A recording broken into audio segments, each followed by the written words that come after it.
अस्सलाम वालेकुम स्टूडेंट्स, कैसे हैं आप सब। उम्मीद है कि आप सब खैरियत से होंगे। FSc part 1 bio chapter number 2 biological molecules. तो स्टूडेंट्स आज हम टॉपिक 5 जो है उसको डिस्कस करेंगे, जो हमारे पास लिपिड्स हैं, और साथ में असाइल ग्लिसरॉल्स को आज हम देखेंगे। तो अगर हम लिपिड्स को डिफ़ाइन करें तो हम कहते हैं कि लिपिड्स जो हैं ये ऑर्गेनिक कंपाउंड्स हैं जो कि वाटर में इनसॉल्युबल होते हैं, और इनमें फैट्स, वैक्सेस, ऑयल्स, हार्मोन्स और दूसरे कंपोनेंट्स जो हैं मेम्ब्रेन के, और इसके अलावा जो एनर्जी के फंक्शन के तौर पे यूज़ होते हैं। और इसके अलावा इसमें स्टोरेज मॉलिक्यूल्स भी होते हैं और केमिकल मैसेंजर्स भी होते हैं। तो लिपिड्स जो हैं ये हेट्रोजेनस कंपाउंड्स होते हैं, और इसके अलावा जो कि फैटी एसिड्स से रिलेट लिपिड्स जो हैं ये हेट्रोजेनस कंपाउंड्स होते हैं, और इसके अलावा ये फैटी एसिड्स से रिलेट करते हैं और वाटर में इनसॉल्युबल होते हैं। लेकिन अगर हम बात करें ऑर्गेनिक सॉल्वेंट्स की तो उसमें ये सॉल्युबल होते हैं। और इसके एग्जांपल जैसा कि हमारे पास ईथर है, अल्कोहल है, ये जो है ये ऑर्गेनिक सॉल्वेंट्स हैं और इनमें लिपिड्स जो हैं वो सॉल्युबल होते हैं।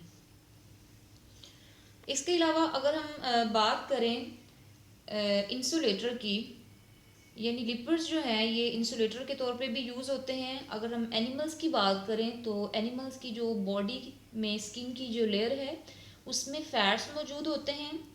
फैट्स की लेयर होती है जो कि इंसुलेशन के तौर पे काम करती है।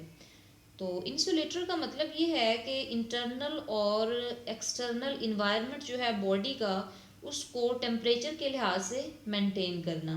इसके अलावा जो लिपिड्स हैं ये हाइड्रोफोबिक कंपाउंड्स भी हैं। और अगर हम एनर्जी के लेवल की बात करें तो लिपिड्स के अंदर कार्बन और हाइड्रोजन की कंसंट्रेशन जो है वो ज़्यादा होती है, वो इसमें ज़्यादा एग्जिस्ट करते हैं एज़ कंपेयर टू कार्बोहाइड्रेट्स। लेकिन अगर हम ऑक्सीजन की बात करें तो ऑक्सीजन का लेवल जो है वो इनमें लो होता है।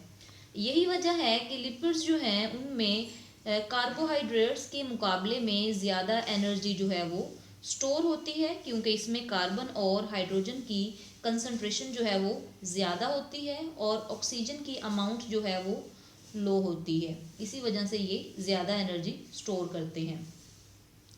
तो अगर हम प्लांट्स की बात करें तो उनमें जो वैक्स है ये एक इम्पोर्टेंट लिपिड्स है। और इसके अलावा जो आर्थ्रोपोड्स हैं उनका जो एक्सोस्केलेटन है वो भी वैक्स की लेयर का बना हुआ होता है। उनके सराउंडिंग में एक वैक्स की लेयर जो है वो मौजूद होती है जो कि इंसुलेशन का काम करती है, यानी उनका बॉडी का जो टेम्परेचर है एक्सटर्नल और इंटरनल इन्वायरमेंट का उसको मेंटेन करती है।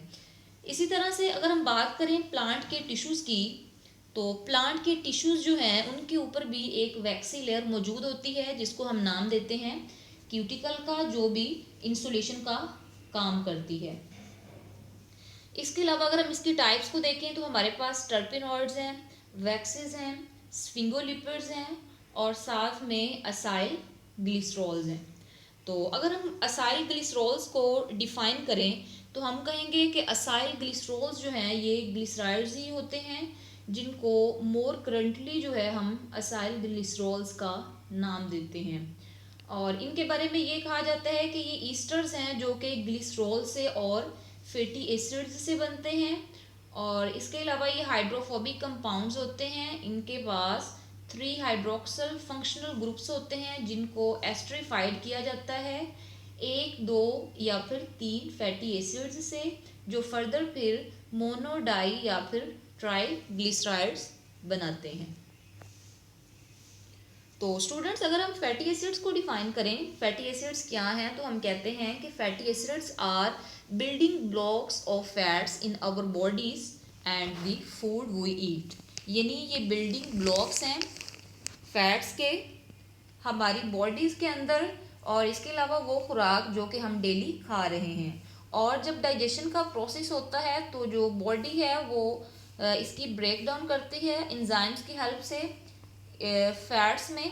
ठीक है, फैट्स की ब्रेक डाउन होती है फैटी एसिड्स में जिनको फर्दर जो है अब्जॉर्ब कर लिया जाता है ब्लड में। तो फैटी एसिड के मॉलिक्यूल्स जो हैं फिर इनको जोड़ा जाता है ग्रुप्स की शक्ल में। तो एज अ रिजल्ट फिर हमारे पास जो कंपाउंड्स बनते हैं, अगर इनके 3 ग्रुप्स आपस में जुड़े हुए हों तो फिर इनको हम नाम देते हैं ट्राईग्लिसराइड्स का। तो इसी तरह से यहाँ पे हम एक एग्जांपल जो है उसको डिस्कस कर लेते हैं कि ट्राई असाइल ग्लिसरॉल जो है ये मोस्ट अबंडेंट असाइल ग्लिसरॉल भी है, और इसके अलावा यहाँ पे फैटी एसिड्स और ग्लिसरॉल जो हैं इनका कॉम्बिनेशन होगा, ठीक है, इनमें रिएक्शन होगा और एज अ रिजल्ट हमारे पास ट्राईग्लिसराइड बनेगा, ठीक है, या फिर उसे हम ट्राई असाइल ग्लिसरॉल भी कहते हैं। ट्राई मीन्स 3 फैटी एसिड्स और साथ में ग्लिसरॉल, और फिर फर्दर हम इसको नाम देते हैं न्यूट्रल लिपिड्स का। तो यहाँ पे हम रिएक्शन देख लेते हैं। यहाँ पे हमारे पास R जो है ये फंक्शनल ग्रुप है, साथ में कार्बन है जिसके साथ डबल बॉन्ड जो है वो ऑक्सीजन ने बनाया हुआ है जिसकी वैलेंसी 2 है, और कार्बन की जो वैलेंसी 4, और इसके यहाँ पे टोटल हमारे पास 4 बॉन्ड्स हैं, और साथ में इसने हाइड्रोक्सिल ग्रुप के साथ भी बॉन्ड बनाया हुआ है। इसी तरह से यहाँ पे ये फंक्शनल ग्रुप है, कार्बन की डबल बॉन्डिंग है और यहाँ पे भी हाइड्रोक्सिल ग्रुप है, इसी तरह से ये तीसरे फैटी एसिड में भी। तो यहाँ पे हमारे पास ग्लिसरॉल है, तो ग्लिसरॉल का जो हाइड्रोजन एटम है उसके साथ फैटी एसिड का जो हाइड्रोक्सिल ग्रुप है उसने रिएक्शन किया, ठीक है, बॉन्ड बनाया, तो एज अ रिजल्ट हमारे पास जो कंपाउंड बनेगा वो वाटर का मॉलिक्यूल होगा। तो फर्दर अगर हम इसको देखें तो यहाँ पे हमारे पास जो है वाटर के मॉलिक्यूल जो है वो यहाँ से रिलीज़ हो जाएंगे। रिलीज़ होने के बाद फिर ऑक्सीजन जो है वो यहाँ पे बॉन्ड बना लेगा, जैसे यहाँ पे फर्दर रिएक्शन में शो हो रहा है।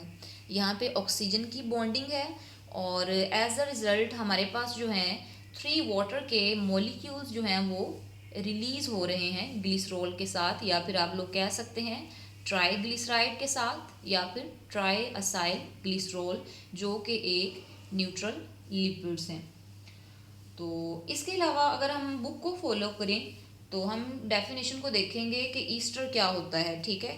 तो ईस्टर जो है ये एक ऐसा कंपाउंड है जो कि प्रोड्यूस्ड होता है as a result of chemical reaction alcohol का किसी भी एसिड के साथ या फिर वाटर के मॉलिक्यूल्स के रिलीज़ के साथ। यानी इसमें क्या होता है कि अल्कोहल जो है वो किसी भी एसिड के साथ रिएक्ट करता है और एज अ रिज़ल्ट हमारे पास जो कंपाउंड बनता है उसको हम ईस्टर का नाम देते हैं, और जिसके साथ वाटर का मॉलिक्यूल जो है वो रिलीज़ होता है।